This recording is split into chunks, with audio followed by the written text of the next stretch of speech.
Olá! Sejam muito bem-vindos a mais um De Cara com a Educação. E hoje nós falaremos sobre um tema muito importante, que são os cuidados na primeira infância. Então vamos lá para descobrir este assunto tão bacana?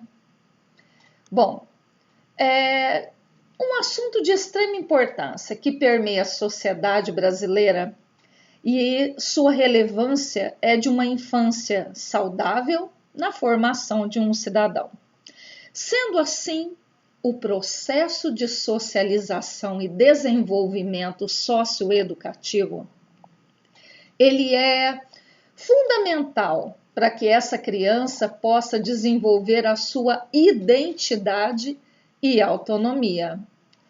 Dessa forma, contribuindo com a criação de adultos que vão exercer os seus deveres e direitos de uma forma bem mais democrática e assim podendo contribuir com uma nação bem melhor. Segundo estudos lançados no Simpósio Internacional e Desenvolvimento da Primeira Infância, apesar de não serem fatores únicos, os vínculos familiares e ambientais que são saudáveis são essenciais e nesse período da primeira infância corresponde ao pré-natal e o 6º ano de vida dessa criança. Bom, contabilizando 1000 dias de desenvolvimento crucial para este serzinho. Nesses primeiros anos, cerca de 1000 células cerebrais se conectam por segundo, o que proporciona a saúde física e mental desta criança. Assim, como seu desenvolvimento estrutural pleno. É por isso que crescer em plenitude, de um ambiente cercado de segurança, de saúde, de uma boa alimentação e estímulos positivos é imprescindível. Primeiramente, pessoal, é importante explicar o que é cognição. A cognição é um conceito da psicologia que surgiu em meados dos anos 70 e se caracteriza pelo conjunto de habilidades de um indivíduo que ele tem para perceber, para interpretar, para conhecer e prever os mais variados estímulos, gerando respostas condizentes a eles. Bom, é a maneira como nós percebemos o que, quem nos cerca por meio dos 5 sentidos. É na primeira infância que o indivíduo aprende muito e de forma muito rápida. As crianças, elas absorvem todos os tipos de informações e emoções. E que dirá as experiências que são expostas, não é mesmo? É por isso que mesmo que ela não compreenda 100% de determinadas situações, os sentidos e palavras ali inseridos serão incorporados. Quando a criança está em um ambiente, digamos que de brigas constantes, uma falta de estímulo ou condições de extrema pobreza e desnutrição, o que me entristece muito isso, esses fatores culminarão na absorção somente de estímulos negativos, o que prejudica esse desenvolvimento cognitivo e social. Vamos falar um pouquinho das brincadeiras. São de extrema importância para a realização dessas conexões de neurônios, do desenvolvimento da cognição dessa criança, do aprendizado e da interação social dela. A criança que brinca constantemente, ela consegue aprender a responder aos estímulos de forma que é cada vez mais rápida e estabelecer um contato maior com o mundo. É através dessas brincadeiras que as amizades são criadas, que esses laços são estreitados.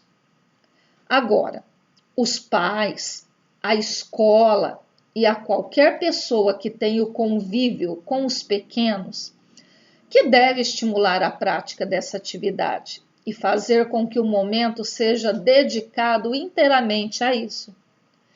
Porque, convenhamos, que boas ações, boas experiências iniciais promovem o bom desenvolvimento do cérebro desta criança.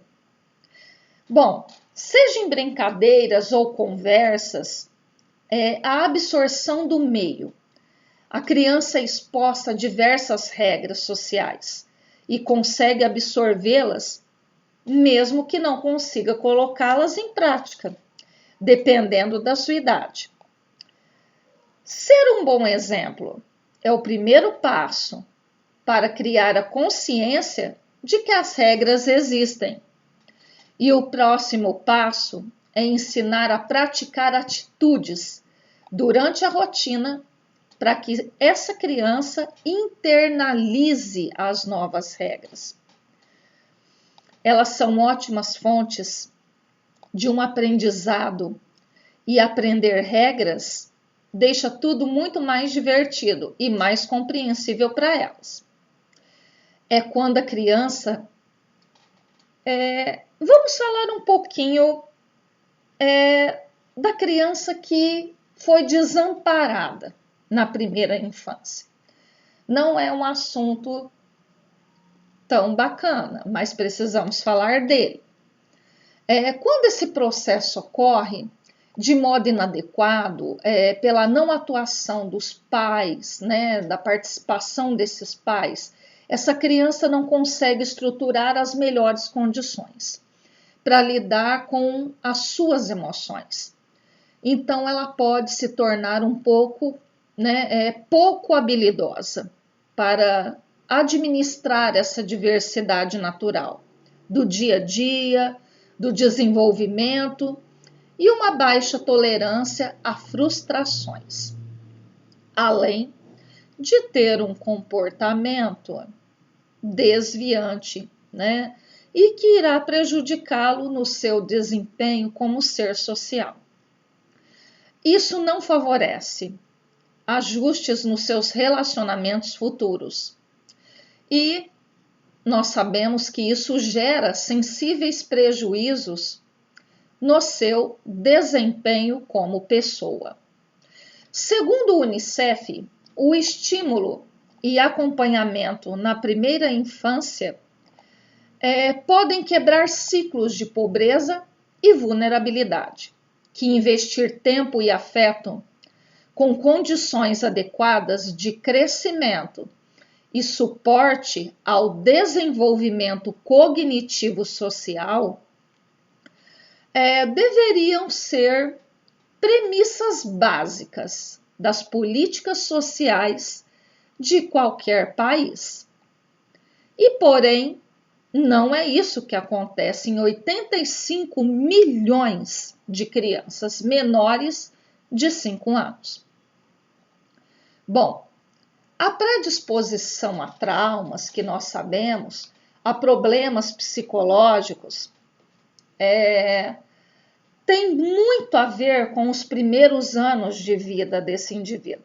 Ou seja, quanto mais estímulos positivos a criança receber, mais resultados positivos ela irá colecionar ao longo da sua vida, o que fará tornar um adulto muito mais consciente e inteligente emocionalmente. Bom, qual seria a base primordial da efetivação na geração de formação desse cidadão? Bom, é capaz, de formar e gerar opiniões e compreender problemas sociais, morais e éticos. Desse modo, sendo transformadores de várias ações individuais em coletivas e, com isso, promovendo algumas mudanças em grandes escalas, tá? Bom,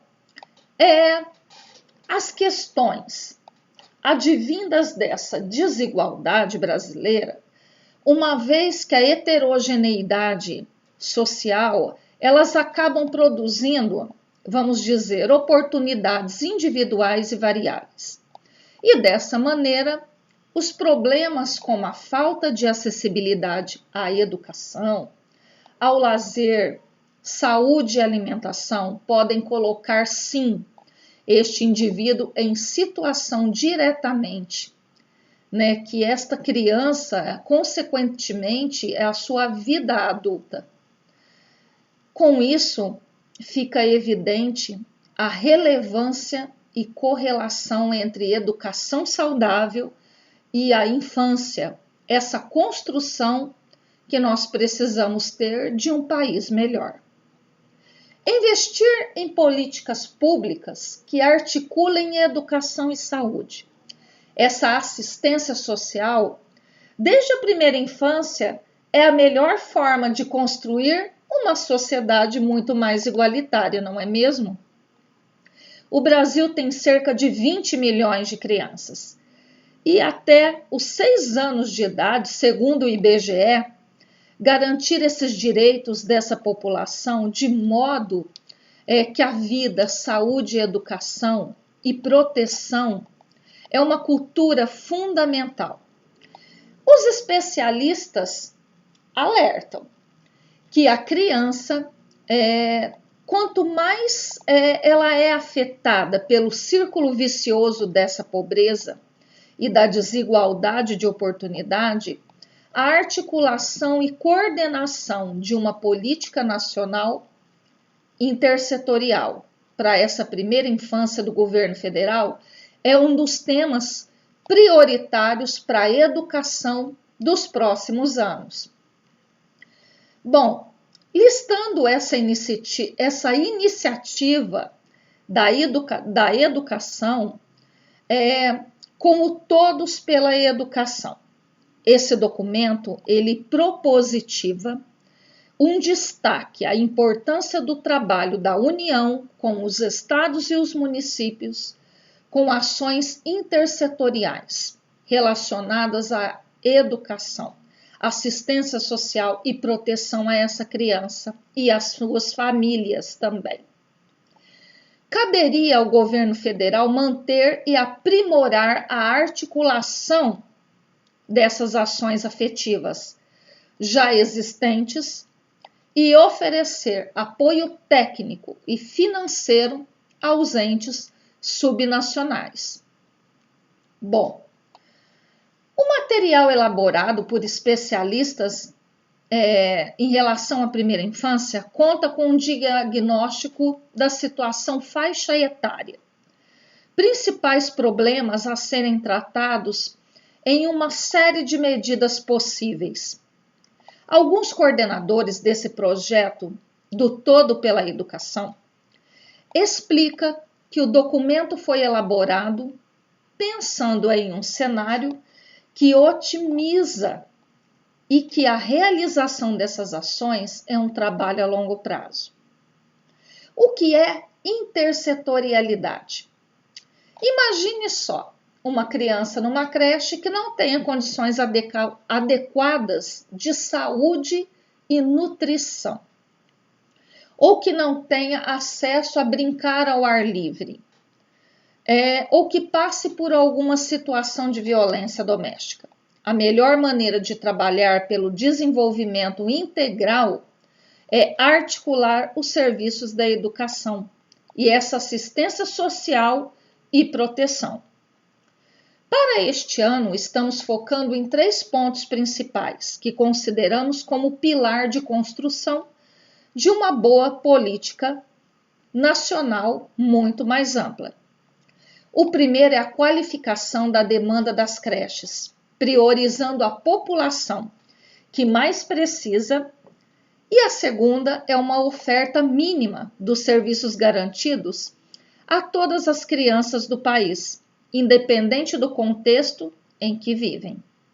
Por fim, buscamos orientações práticas aos gestores, especialmente aos municípios, como desenvolver estas ações intersetoriais que trabalhem pelo desenvolvimento integral.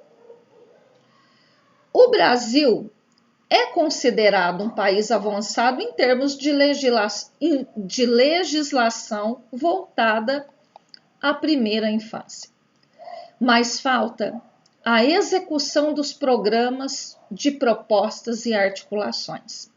Apenas 30% das crianças de 0 a 3 estão matriculadas em creches. Há outras 70% que estão de fora, mas podem acessar outros serviços, como, por exemplo, a nutrição e assistência social e saúde. Por isso que temos que promover um olhar muito mais integrado para esse indivíduo e para suas famílias. Sabemos que muitas políticas públicas são imediatistas, sem planejamento de longo prazo. A diferença desse desenvolvimento entre a região do Brasil é extremamente expressiva. As famílias não têm muita noção dos seus direitos e essas famílias lutam pelo acesso às creches e pré-escolas. Mas só o acesso não basta. É preciso os serviços de qualidade, com profissionais muito bem formados. O efeito de uma infância bem cuidada são sentidas ao longo da vida dessa criança. Afinal, durante essa primeira infância, acontecem processos importantes. O crescimento físico, aquisição motora, amadurecimento do cérebro e iniciação social e afetiva. Quanto melhor o estímulo das condições desse desenvolvimento infantil, muito maiores são as chances desta criança alcançar o melhor do seu potencial, tornando-se um adulto muito mais equilibrado e muito mais produtivo e feliz. Bom, por outro lado, crescer em situação de vulnerabilidade, estresse e violência constante, esse estresse físico, psicológico pode trazer marcas profundas, especialmente em relação à aprendizagem. Interfere-se, portanto, que é imprescindível a mitigação dos desafios para a geração de um futuro melhor. Bom, o educador Paulo Freire, ele utiliza o amor como meio de interação educacional, visto que esta é uma ferramenta que leva ao autoconhecimento. Diante disso, são necessários investimentos socioeducativos, na qual o Ministério da Saúde, o Ministério da Educação e da Cultura deve propor ações com projetos que visem, desde cedo, experiências que proporcione novos valores, novos sentidos, novas ideias, novos costumes e papéis sociais, por meio de interação entre as famílias e esse estudante. Bom, pessoal, Desta forma, é possível realizar transformações, tanto sociais como estruturais, desse nosso país. Haja vista que as políticas públicas proporcionam o desenvolvimento dessa criança e, consequentemente, do país em que se vive. Hoje, nós ficamos por aqui com o nosso De Cara com a Educação. E nos vemos no próximo vídeo. Até mais!